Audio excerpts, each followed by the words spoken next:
Kafka's Metamorphosis 3. No one dared to remove the apple lodged in Gregor's flesh, so it remained there as a visible reminder of his injury. He had suffered it there for more than a month, and his condition seemed serious enough to remind even his father that Gregor, despite his current sad and revolting form, was a family member who could not be treated as an enemy. On the contrary, as a family there was a duty to swallow any revulsion for him and to be patient, just to be patient. Because of his injuries, Gregor had lost much of his mobility, probably permanently. He'd been reduced to the condition of an ancient invalid, and it took him long minutes to crawl across his room. Crawling over the ceiling was out of the question, but this deterioration in his condition was fully, in his opinion, made up for by the door to the living room being left open every evening. He got into the habit of closely watching it for 1 or 2 hours before it was opened, and then, lying in the darkness of his room, where he could not be seen from the living room, he could watch the family in the light of the dinner table and listen to their conversation with everyone's permission in a way, and thus quite differently from before. They no longer held the lively conversations of earlier times, of course, the ones that Gregor always thought about with longing when he was tired and getting into the damp bed in some small hotel room. All of them were usually very quiet nowadays. After dinner, his father would go to sleep in his chair, and his mother and sister would urge each other to be quiet. His mother, bent deeply under the lamp, would sew fancy underwear for a fashion shop. His sister, who had taken a sales job, learned shorthand and French in the evening so that she might be able to get a better position later on.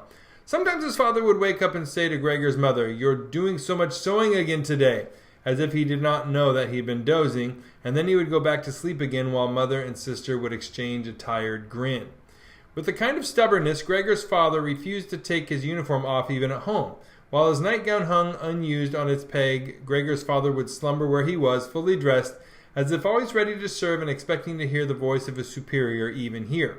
The uniform had not been new to start with, but as a result of this it slowly became even shabbier despite the efforts of Gregor's mother and sister to look after it. Gregor would often spend the whole evening looking at all the stains on this coat, with its gold buttons always kept polished and shiny, while the old man in it would sleep highly uncomfortable, but peaceful. As soon as it struck 10, Gregor's mother would speak gently to his father to wake him and try to persuade him to go to bed, as he couldn't sleep properly where he was, and he really had to get a sleep if he was to be up at 6 to get to work. But since he had been in work, he had become more obstinate and would always insist on staying longer at the table, even though he regularly fell asleep, and it was then harder than ever to persuade him to exchange the chair for his bed. Then, however much mother and sister would importune him with little reproaches and warnings, he would keep slowly shaking his head for a quarter of an hour with his eyes closed and refusing to get up. Gregor's mother would tug at his sleeve, whisper endearments into his ear. Gregor's sister would leave her work to help her mother, but nothing would have any effect on him. He would just sink deeper into his chair. Only when the two women took him under the arms would he abruptly open his eyes, look at them one after the other, and say, "What a life! This is what peace I get in my old age." And supported by the two women, he would lift himself up carefully as if he were carrying the greatest load himself, let the women take him to the door, send them off, and carry on by himself, while Gregor's mother would throw down her needle and his sister her pin so they could run after his father and continue being of help to him. Who in this tired and overworked family would have had time to give more attention to Gregor than was absolutely necessary? The household budget became even smaller, so now the maid was dismissed, an enormous thick-boned charwoman with white hair that flapped around her head came every morning and evening to do the heaviest work. Everything else was looked after by Gregor's mother on top of the large amount of sewing work she did. Gregor even learned, listening to the evening conversation about what price they had hoped for, that several items of jewelry belonging to the family had been sold, even though both mother and sister had been very fond of wearing them at functions and celebrations. But the loudest complaint was that although the flat was much too big for their present circumstances, they could not move out of it. There was no imaginable way of transferring Gregor to the new address. He could see quite well, though, that there were more reasons than consideration for him that made it difficult for them to move. It would have been quite easy to transport him in any suitable crate with a few air holes in it. The main thing holding the family back from their decision to move was much more to do with their total despair and the thought that they had been struck with a misfortune unlike anything experienced by anyone else they knew or were related to. They carried out absolutely everything that the world expects from poor people. Gregor's father brought bank employees their breakfast. His mother sacrificed herself by washing clothes for strangers. His sister ran back and forth behind her desk at the behest of customers. and they just did not have the strength to do any more. And the injury in Gregor's back began to hurt as much as when it was new. After they had come back from taking his father to bed, Gregor's mother and sister would now leave their work where it was and sit close together, cheek to cheek. His mother would point out to Gregor's room and say, "Close that door, Greta." And then, when he was in the dark again, they would sit in the next room and their tears would mingle, or they would simply sit there staring dry-eyed at the table. Gregor hardly slept at all, either night or day. Sometimes he would think of taking over the family's affairs just like before, the next time the door was open. He had long forgotten about his boss and the chief clerk, but they would appear again in his thoughts, the salesman and the apprentices, the stupid tea boy, 2 or 3 friends from other businesses, one of the chambermaids from a provincial hotel, a tender memory that appeared and disappeared again, a cashier from a hat shop for whom his attention had been serious but too slow. All of them appeared to him, mixed together with strangers and others he had forgotten. But instead of helping him and his family, they were all of them inaccessible, and he was glad when they disappeared. Other times he was not at all in the mood to look after his family. He was filled with simple rage about the lack of attention he was shown, and though he could think of nothing he would have wanted, he made plans of how he could get into the pantry where he could take all the things he was entitled to, even if he was not hungry. Gregor's sister no longer thought about how she could please him, but would hurriedly push some food or other into his room with her foot before she rushed out to work in the morning and at midday, and in the evening she would sweep it away again with the broom, indifferent as to whether it had been eaten or, more often than not, had been left totally untouched. She still cleared up the room in the evening, but now she could not have been any quicker about it. Smears of dirt were left on the walls. Here and there were little balls of dust and filth. At first, Gregor went into one of the worst of these places when his sister arrived as a reproach to her, but he could have stayed there for weeks without his sister doing anything about it. She could see the dirt as well as he could, but she had simply decided to leave him to it. At the same time, she became touchy in a way that was quite new for her and which everyone in the family understood. Cleaning up Gregor's room was for her and her alone. Gregor's mother did once thoroughly clean his room and needed to use several bucketsfuls of water to do it, although that much dampness also made Gregor ill, and he lay flat on the couch bitter and immobile. But his mother was to be punished still more for what she had done, as hardly had his sister arrived home in the evening than she noticed the change in Gregor's room, and highly aggrieved, ran back into the living room where, despite her mother's raised and imploring hands, she broke into convulsive tears. Her father, of course, was startled out of his chair, and the 2 parents looked on astonished and helpless. Then they too became agitated. Gregor's father, standing to the right of his mother, accused her of not leaving the cleaning of Gregor's room to his sister. From her left, Gregor's sister screamed at her that she was never to clean Gregor's room again, while his mother tried to draw his father, who was beside himself with anger, into the bedroom. His sister, quaking with tears, thumped on the table with her small fists, and Gregor hissed in anger that no one had even thought of closing the door to save him the sight of this and all its noise. Gregor's sister was exhausted from going out to work, and looking after Gregor as she had done before was even more work for her, but even so his mother ought certainly not to have taken her place. Gregor, on the other hand, ought not to be neglected. Now, though, the charwoman was here. This elderly widow, with a robust bone structure that made her able to withstand the hardest of things in her long life, wasn't really repelled by Gregor. Just by chance one day, rather than any real curiosity, she opened the door to Gregor's room and found herself face to face with him. He was taken totally by surprise. No one was chasing him, but he began to rush to and fro while she just stood there in amazement with her hands crossed in front of her. From then on, she never failed to open the door slightly every evening and morning and look briefly in on him. At first she would call to him, as she did so with words that she probably considered friendly, such as, "Come on then, you old dung beetle," or "Look at the old dung beetle there." Gregor never responded to being spoken to in that way, but just remained where he was without moving, as if the door had never been opened. If only they had told this charwoman to clean up his room every day instead of letting her disturb him for no reason whenever she felt like it. One day, early in the morning, while the heavy rain struck the window panes, perhaps indicating that spring was coming, she began to speak to him in that way once again.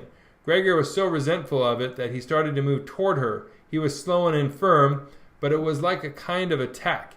Instead of being afraid, the charwoman just lifted up one of the chairs from near the door and stood there with her mouth open, clearly intending not to close her mouth until the chair in her hand had been slammed down into Gregor's back. "Aren't you coming any closer then?" she asked when Gregor turned round again, and she calmly put the chair back in the corner. Gregor had almost entirely stopped eating. Only if he happened to find himself next to the food that had been prepared for him, he might take some of it into his mouth to play with it, leave it there a few hours, and then, more often than not, spit it out again. At first he thought it was distress at the state of his room that stopped him eating, but he soon got used to the changes made there. They had got into the habit of putting things into his room that they had no room for anywhere else, and there were now many such things as one of the rooms in the flat had been rented out to 3 gentlemen. These earnest gentlemen, all 3 of them had full beards, as Gregor learned, peering through the crack in the door one day, were painfully insistent on things being tidy. This meant not only in their own room, but, since they had taken a room in this establishment, in the entire flat, and especially in the kitchen. Unnecessary clutter was something they could not tolerate, especially if it was dirty. They had moreover brought most of their own furnishings and equipment with them. For this reason, many things had become superfluous, which, although they could not be sold, the family did not wish to discard. All these things found their way into Gregor's room. The dustbins from the kitchen found their way in there too. The charwoman was always in a hurry, and anything she couldn't use for the time being she would just chuck in there. He, fortunately, would usually see no more than the object in the hand that held it. The woman most likely meant to fetch the things back out again when she had time and opportunity, or to throw everything out in one go, but what actually happened was that they were left where they landed when they had first been thrown, unless Gregor made his way through the junk and moved it somewhere else. At first he moved it because, with no other room free where he could crawl about, he was forced to, but later on he came to enjoy it, although moving about in that way left him sad and tired to death, and he would remain immobile for hours afterwards. The gentleman who rented the room would sometimes take their evening meal at home in the living room that was used by everyone, and so the door to this room was often kept closed in the evening. But Gregor found it easy to give up having the door open. He had, after all, often failed to make use of it when it was open, and without the family having noticed it, lain in his room in its darkest corner. One time, though, the charwoman left the door to the living room slightly open, and it remained open when the gentleman who rented the room came in the evening and the light was put on. They sat up at the table where formerly Gregor had taken his meals with his father and mother. They unfolded the serviettes and picked up their knives and forks. Gregor's mother immediately appeared in the doorway with a dish of meat, and soon behind her came his sister with a dish piled high with potatoes. The food was steaming and filled the room with its smell. The gentlemen bent over the dishes set in front of them as if they wanted to test the food before eating it, and the gentleman in the middle, who seemed to count as an authority for the other 2, did indeed cut off a piece of meat while it was still in its dish, clearly wishing to establish whether it was sufficiently cooked or whether it should be sent back to the kitchen. It was to his satisfaction, and Gregor's mother and sister, who had been looking on anxiously, began to breathe again and smile. The family themselves ate in the kitchen. Nonetheless, Gregor's father came into the living room before he went into the kitchen, bowed once with his cap in his hand, and did his round of the table. The gentlemen stood as one and mumbled something into their beards. Then, once they were alone, they ate in near perfect silence. It seemed remarkable to Gregor that above all the various noises of eating, their chewing teeth could still be heard, as if they wanted to show Gregor that you need teeth in order to eat, and it was not possible to perform anything with jaws that are toothless, however nice they might be. "I'd like something to eat," said Gregor anxiously, "but not anything like they're eating. They do feed themselves, and here I am dying." Throughout all this time, Gregor could not remember having heard the violin being played, but this evening it began to be heard from the kitchen. The 3 gentlemen had already finished their meal. The one in the middle had produced a newspaper, given a page to each of the others, and now they leaned back in their chairs, reading them and smoking. When the violin began playing, they became attentive, stood up, and went on tiptoe over to the door of the hallway, where they stood pressed against each other. Someone must have heard them in the kitchen, as Gregor's father called out, "Is the playing perhaps unpleasant for the gentleman? We can stop it straight away." "On the contrary," said the middle gentleman, "would the young lady not like to come in and play for us here in the room, where it is, after all, much more cozy and comfortable?" "Oh, yes, we'd love to," called back Gregor's father, as if he had been the violin player himself. The gentleman stepped back into the room and waited. Gregor's father soon appeared with the music stand, his mother with the music, and his sister with the violin. She calmly prepared everything for her to begin playing. His parents, who had never rented a room out before and therefore showed an exaggerated courtesy towards the 3 gentlemen, did not even dare to sit on their own chairs. His father leant against the door with his right hand pushed in between 2 buttons of his uniform coat. His mother, though, was offered a seat by one of the gentlemen and sat, leaving the chair where the gentleman happened to have placed it, out of the way in a corner. His sister began to play. Father and mother paid close attention, one on each side, to the movements of her hands. Drawn in by the playing, Gregor had dared to come forward a little and already had his head in the living room.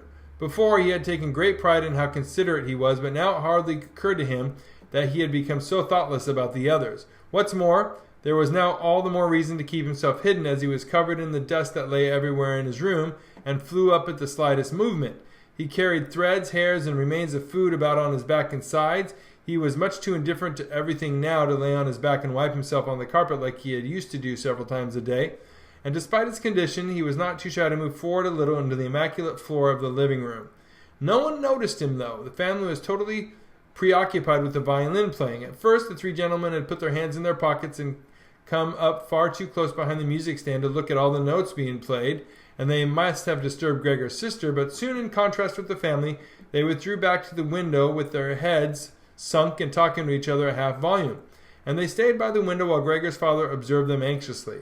It really now seemed very obvious that they had expected to hear some beautiful or entertaining violin playing, but had been disappointed that they had had enough of the whole performance, and it was now only out of politeness that they allowed their peace to be disturbed. It was especially unnerving the way they all blew the smoke from their cigarettes upwards from their mouth and noses.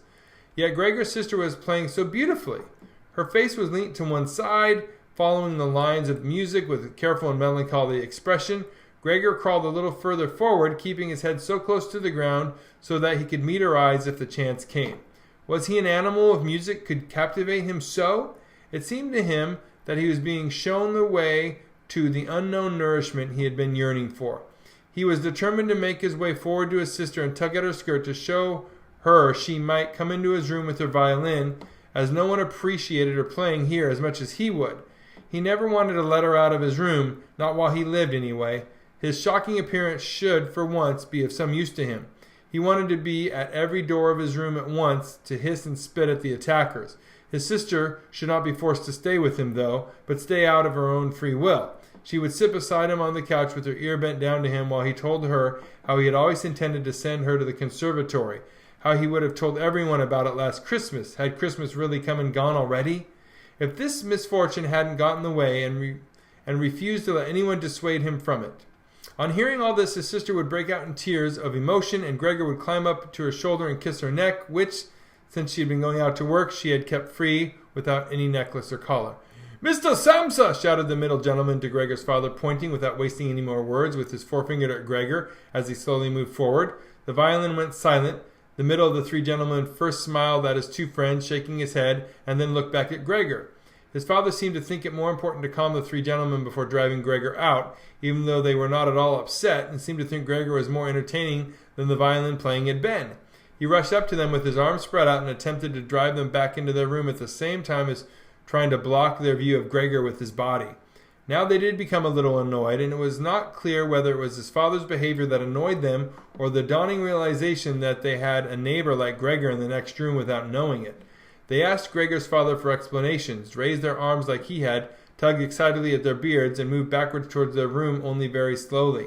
Meanwhile, Gregor's sister had overcome the despair she had fallen into when her playing was suddenly interrupted. She had let her hands drop and let violin and bow hang limply for a while, but continued to look at the music as if still playing. But then she suddenly pulled herself together, laid the instrument on her mother's lap, who still sat laboriously struggling for breath where she was, and ran into the next room, which, under pressure from her father, the three gentlemen were more quickly moving toward.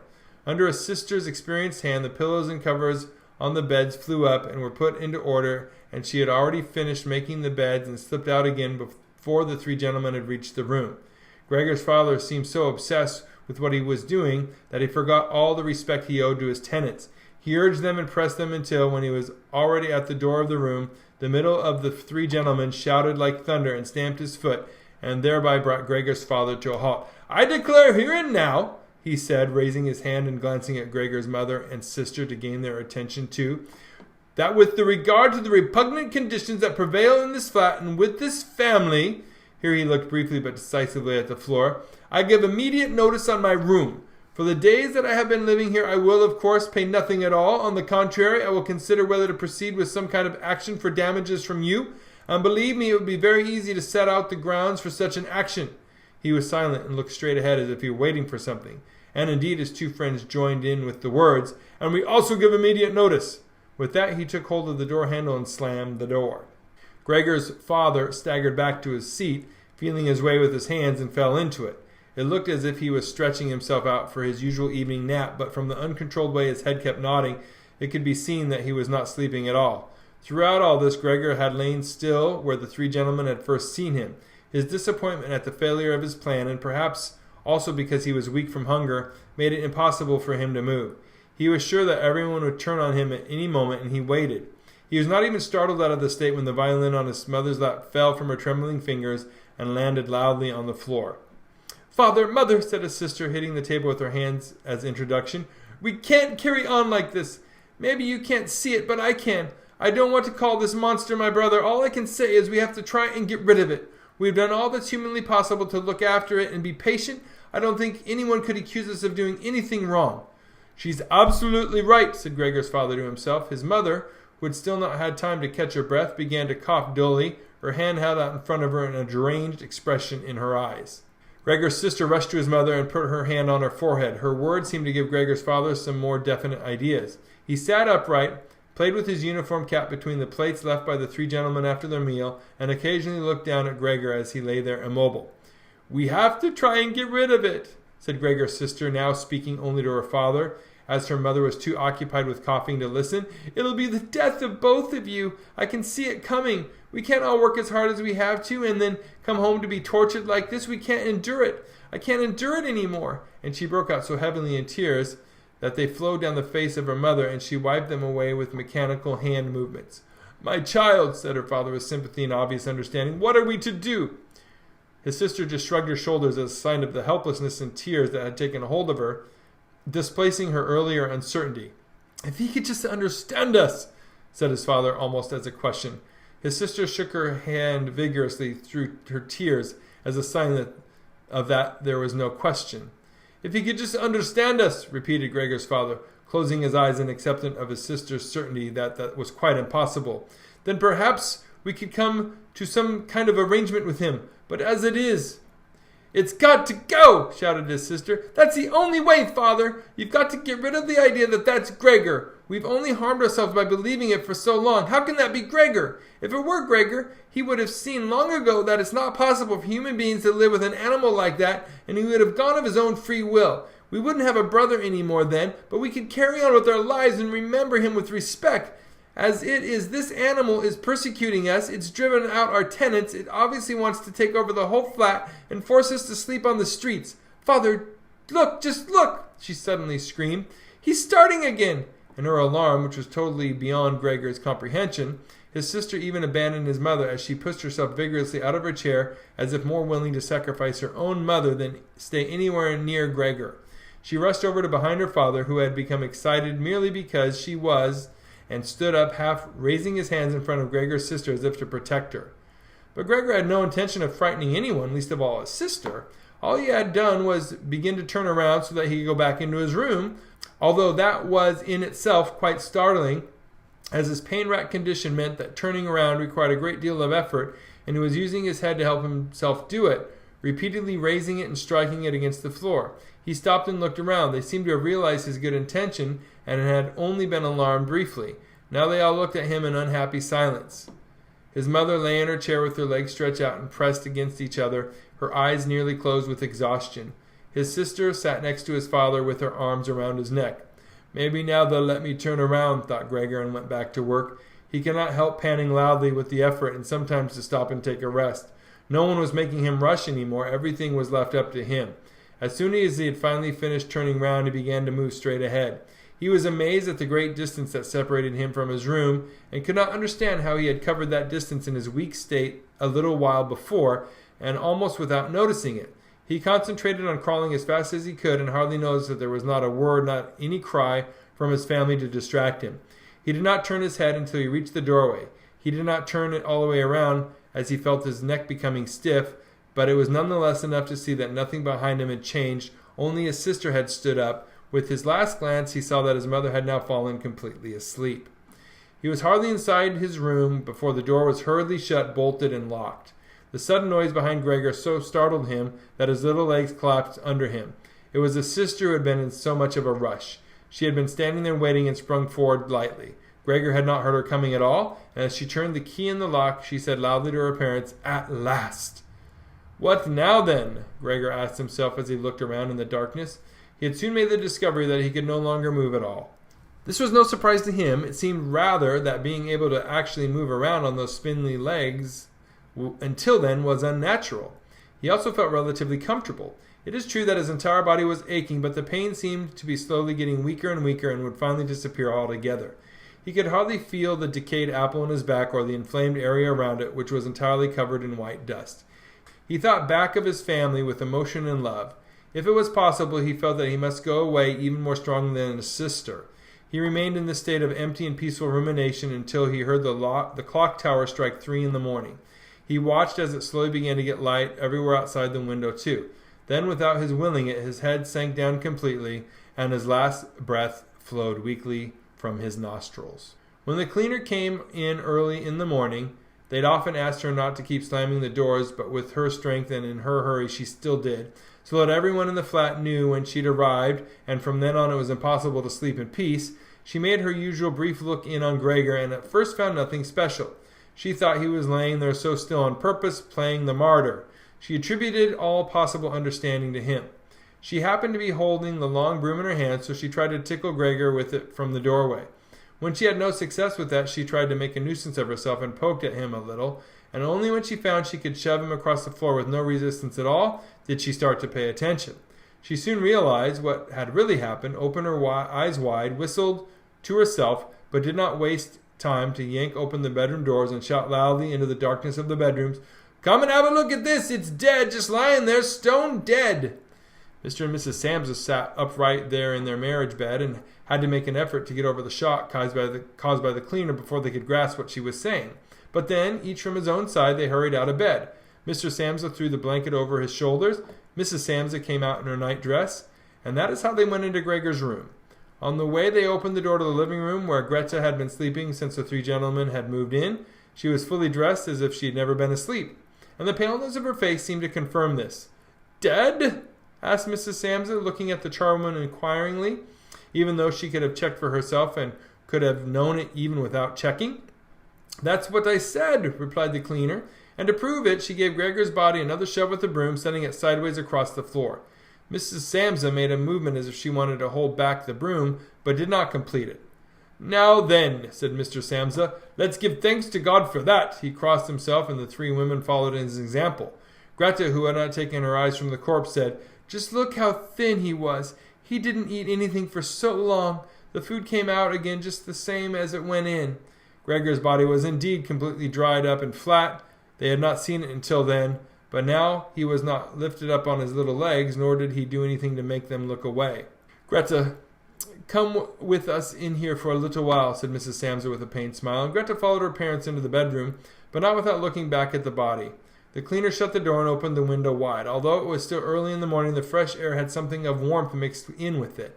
It was already the end of March, after all. The 3 gentlemen stepped out of their room and looked around in amazement for their breakfast. They had been forgotten about. "Where is our breakfast?" the middle gentleman asked the cleaner irritably. She just put her finger on her lips and made a quick and silent sign to the men that they might like to come into Gregor's room. They did so and stood around Gregor's corpse with their hands in the pockets of their well-known coats. It was now quite light in the room. Then the door of the bedroom opened, and Mr. Samsa appeared in his uniform with his wife on one arm and his daughter on the other.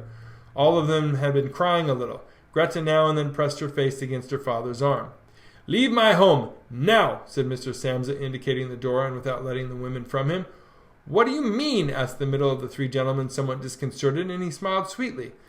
The other 2 held their hands behind their backs and continually rubbed them together in gleeful anticipation of a loud quarrel which could only end in their favor. "I mean just what I said," answered Mr. Samsa, and, with his 2 companions, went in a straight line towards the man. At first he stood there still, looking at the ground as if the contents of his head were rearranging themselves into new positions. "All right, we'll go then," he said, and looked up at Mr. Samsa as if he'd been suddenly overcome with humility and wanted permission again from Mr. Samsa for his decision. Mr. Samsa merely opened his eyes wide and briefly nodded to him several times. At that, and without delay, the man actually did take long strides into the front hallway. His 2 friends had stopped rubbing their hands some time before and had been listening to what was being said. Now they jumped off after their friend as if taken with a sudden fear that Mr. Samsa might go into the hallway in front of them and break the connection with their leader. Once there, all three of them took their hats from the stand, took their sticks from the holder, bowed without a word, and left the premises. Mr. Samsa and the two women followed them out onto the landing, and when they had no reason to mistrust the men's intentions, and as they leaned over the landing, they saw how the three gentlemen made a slow but steady progress down the many steps. As they turned the corner on each floor, they disappeared and would reappear a few moments later. The further down they went, the more that the Samsa family lost interest in them. When a butcher's boy, proud of posture with his tray on his head, passed them on his way up and came nearer than they were, Mr. Samsa and the women came away from the landing and went, as if relieved, back into the flat. They decided the best way to make use of that day was for relaxation and to go for a walk. Not only had they earned a break from work, but they were in serious need of it. So they sat at the table and wrote 3 letters of excusal, Mr. Samsa to his employers, Mrs. Samsa to her contractor, and Greta to her principal. The cleaner came in while they were writing to tell them she was going. She'd finished her work for that morning. The 3 of them at first just nodded without looking up from what they were writing, and it was only when the cleaner still did not seem to want to leave that they looked up in irritation. "Well?" asked Mr. Samsa. The charwoman stood in the doorway with a smile on her face as if she had some tremendous good news to report, but would only do it if she was clearly asked to. The almost vertical little ostrich feather on her hat, which had been a source of irritation to Mr. Samsa all the time she had been working for them, swayed gently in all directions. "What is it you want, then?" asked Mrs. Samsa, whom the cleaner had the most respect for. "Yes," she answered, and broke into a friendly laugh that made her unable to speak straight away. "Well, then, that thing in there, you needn't worry about how you're going to get rid of it. That's all been sorted out." Mrs. Samsa and Greta bent down over their letters as if intent on continuing with what they were writing. Mr. Samsa saw that the cleaner wanted to start describing everything in detail, but with outstretched hand he made it quite clear that she was not to. So, as she was prevented from telling them all about it, she suddenly remembered what a hurry she was in, and clearly peeved, called out, "Cheerio, then, everyone!" turned around sharply, and left, slamming the door terribly as she went. "Tonight she gets sacked," said Mr. Samsa, but he received no reply from either his wife or his daughter, as the charwoman seemed to have destroyed the peace they had only just gained. They got up and went over to the window, where they remained with their arms around each other.